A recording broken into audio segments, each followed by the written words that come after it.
has a very unique story and someone who is inspiring to me as someone who runs a non-profit that helps orphanages. Tanya Pinto actually came from the industry at the Richards Group and now started her own non-profit where she helps orphanages in India. So please welcome Tanya Pinto.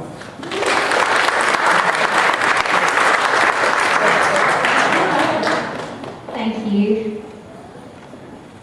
So I'm going to talk a little bit today about finding your purpose and how I found mine.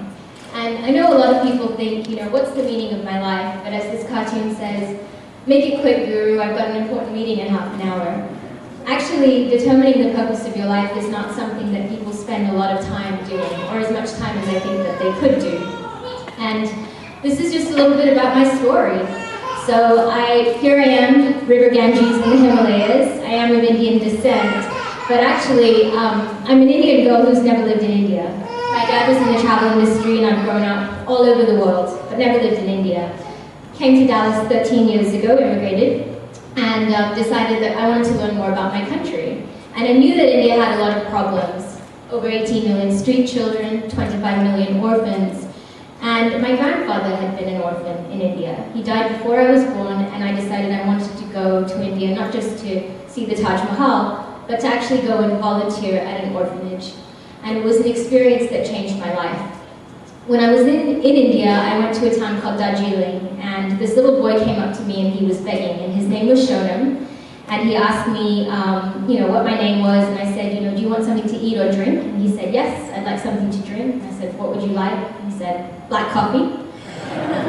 Kind of ironic, because we were in Darjeeling, one of the highest tea-producing areas in the world.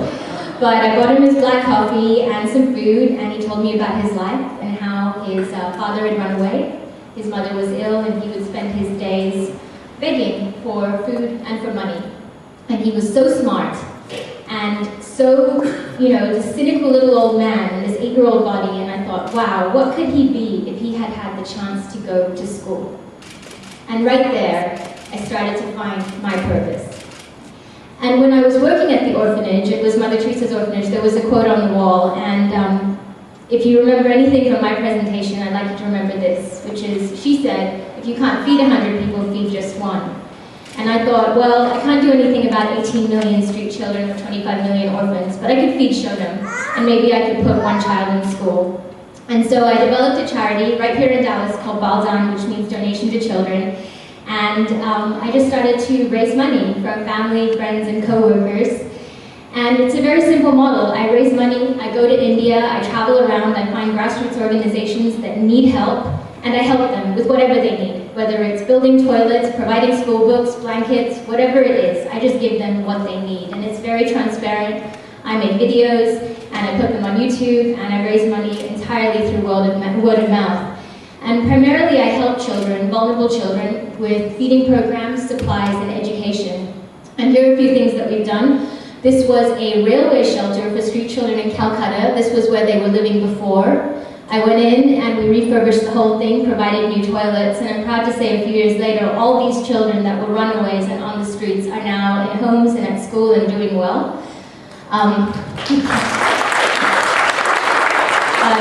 In northern India, 2 minutes, there were over 1,000 children living in poverty with no schools.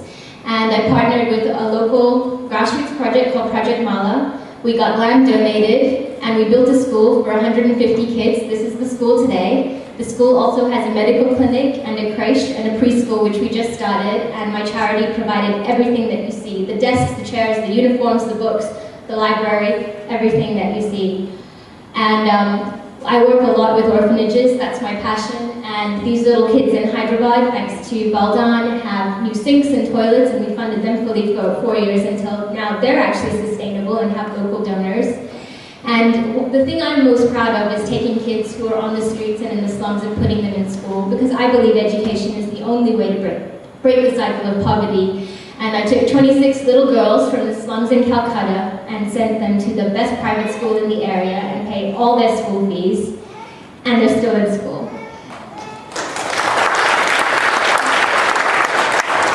So we raised a lot of money, all by word of mouth in 7 years. We've done a lot to help children, and I guess my passion is finding kids that need help and helping them, and that's really what I do. And so if you can't figure it out, what your passion is in life, what your purpose is, just look to yourself and what you love doing. And I'm going to show a very short video of something that I'm really passionate about, and it's helping some children in India who actually live in a garbage dump.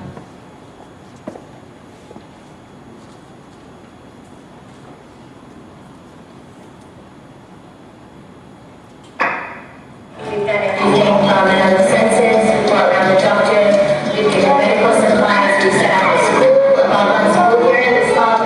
We've given all the children clothes, toiletries, lots of food supplies over the next several months, really doing the work at this grassroots level, one child at a time, and it is making a difference. So thank you so much for helping Baal, because these are the children that I wanted to help by creating this charity.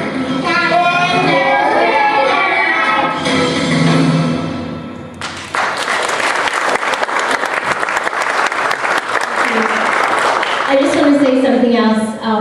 Baldan has no staff members. We have no employees, not even myself, and we're run entirely on volunteers. And one of my first volunteers is Ivy, who's actually Tammy's sister. And so we've come full circle after, I don't know how many years ago you interned for Baldan, but I just want to say thank you, Ivy, because you helped to make Baldan what it is.